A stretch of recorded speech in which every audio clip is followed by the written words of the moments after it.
Double bedroom ఇళ్లలో school నడుపుతున్నారు. Toilets పక్కనే పాఠాలు చెప్తున్నారు టీచర్లు.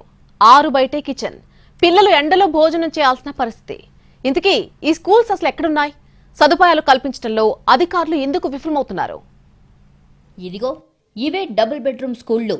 సిద్దిపేటలోని కేసీఆర్ నగర్లో ఇలాంటి స్కూళ్లు 3 ఉన్నాయి. పాఠశాలలకు సొంత భవనాలు లేకపోవడంతో ఈ డబుల్ బెడ్రూమ్ ఇళ్లను స్కూళ్లుగా మార్చేశారు. జిల్లా పరిషత్ ఉన్నత పాఠశాల, ప్రభుత్వ ప్రాథమిక పాఠశాల, ప్రభుత్వ ఉర్దూ మీడియం ప్రాథమిక పాఠశాలను ఇలా డబుల్ బెడ్రూమ్ ఇళ్లలో నడిపిస్తున్నారు. ఈ 3 స్కూళ్లలో కలిపి మొత్తం 500 మంది విద్యార్థులు ఉన్నారు. చుట్టుపక్కల నివసించే వాళ్ళంతా తమ పిల్లలను ఈ స్కూళ్లకి పంపుతున్నారు. ప్రతి ఏడాది విద్యార్థుల సంఖ్య పెరుగుతున్నా స్కూళ్లను ఏర్పాటు చేసే ఆలోచన మాత్రం ప్రభుత్వానికి రావడం లేదు. 25 మెంబర్స్ అట్లా కూర్చునే ఇళ్ళల్లో మేము 50-40 అట్లా కూర్చుంటున్నాం. రావడానికి పోవడానికి ఇబ్బంది ఉంది. మళ్ళీ కింద సీసీ రోడ్ పైన కూర్చుంటే బైక్ వెహికల్స్ అన్నీ పోతుంటే మాకు దుమ్ము పడుతుంది.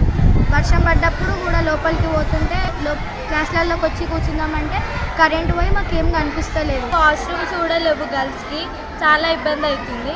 ఆల్రెడీ స్కూల్కి ప్లేస్ ఉంది కానీ పెద్ద వాళ్ళు మా స్కూల్ని కేటాయిస్తలేరు. స్థానిక జెడ్పీ హై స్కూల్లో 6 నుంచి 10వ తరగతి వరకు చదువుతున్న 200 మందికి పైగా విద్యార్థులు ఉన్నారు.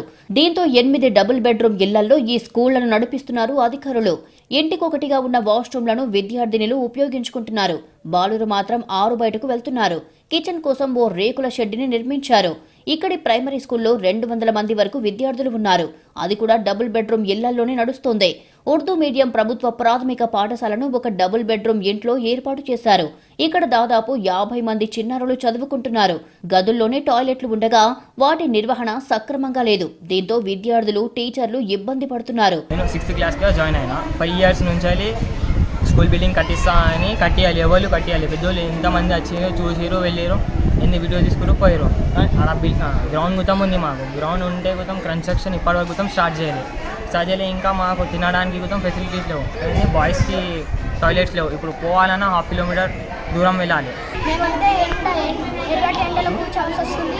అయితే మేము ఎండ ఉందని మేము క్లాస్లోకి వస్తే కూడా అంత వాష్రూమ్ వస్తుంది. దయచేసి మాకు కొత్త స్కూల్ కూర్చోాలని అడుగుతున్నాం. అలాగే మాకు ఆడుకోవడానికి కూడా గ్రౌండ్ లేదు. మీరు మాకు గ్రౌండ్ కట్టియాలని. మధ్యాహ్నం 6 బయట ఎండలో కూర్చొని భోజనం తింటున్నారు విద్యార్థులు. వర్షం వస్తే చాలా ఇబ్బంది పడుతున్నారు. ఇక్కడ విద్యార్థులకు ఎలాంటి ఆట స్థలం లేదు. ఇన్ని ఇబ్బందుల మధ్య తమ పిల్లల చదువు కొనసాగించడం కష్టంగా ఉందంటున్నారు తల్లిదండ్రులు. కొంతమంది మధ్యలోనే బడి మానేస్తూ చదువుకు దూరం అవుతున్నారు. ఇప్పటికైనా ఈ స్కూళ్లకు పక్కా భవనాలు నిర్మించాలని కోరుతున్నారు విద్యార్థులు, తల్లిదండ్రులు.